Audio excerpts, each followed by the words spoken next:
It's interesting because there are different adjectives that describe me and that describe my music. I think of myself as kind of quirky and fun and offbeat.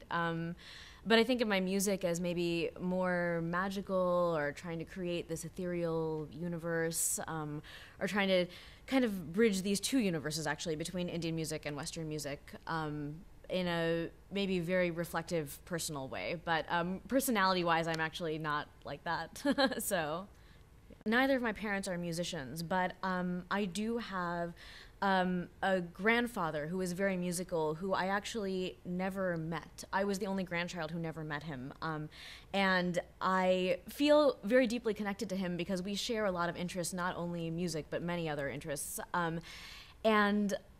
So I wrote this piece it's actually called Jula Jule, which uses two folk songs. One is from my grandfather. We have many recordings of him singing. And so one is from that side of my family, and the other is from my grandmother from my father's side of the family, who, very differently from my grandfather, I grew up with her. And so she would sing me this lullaby called Jula Jule. And so I used those two songs, and I kind of combined them together and fused these two sides of my family, and also Indian folk song with Western classical music. I kind of feel like everyone has an opera in them, not only composers. I really think like everyone has an opera in them, and I certainly have an opera in me.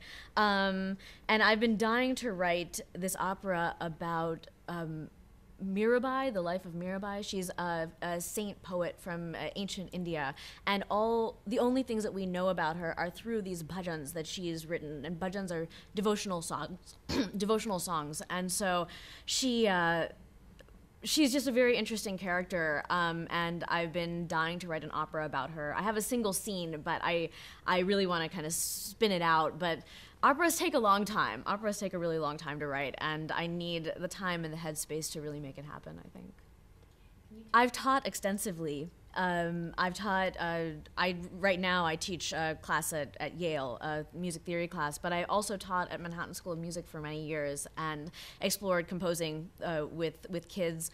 One of my favorite things to do is to have a young composer who's just written their first piece, and to take them through the process of their first reading, of their first set of parts, of their first getting to know an ensemble, and getting to see when they hear their work for the first time live and think, I've written this piece. It's incredible. It's absolutely incredible.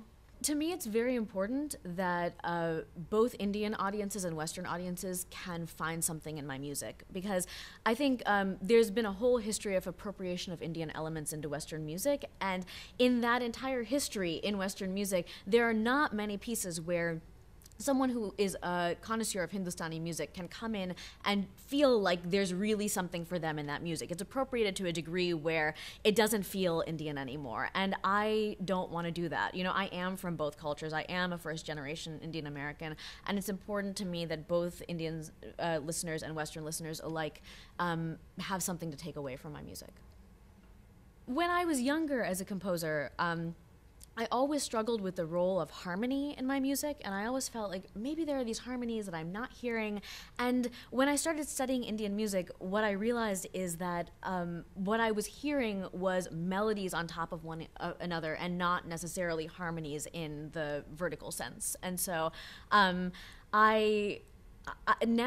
I can sing what I want to express, but before I started studying Indian music, I didn't have the capacity to do that, and I did feel like there was a gap in my music before.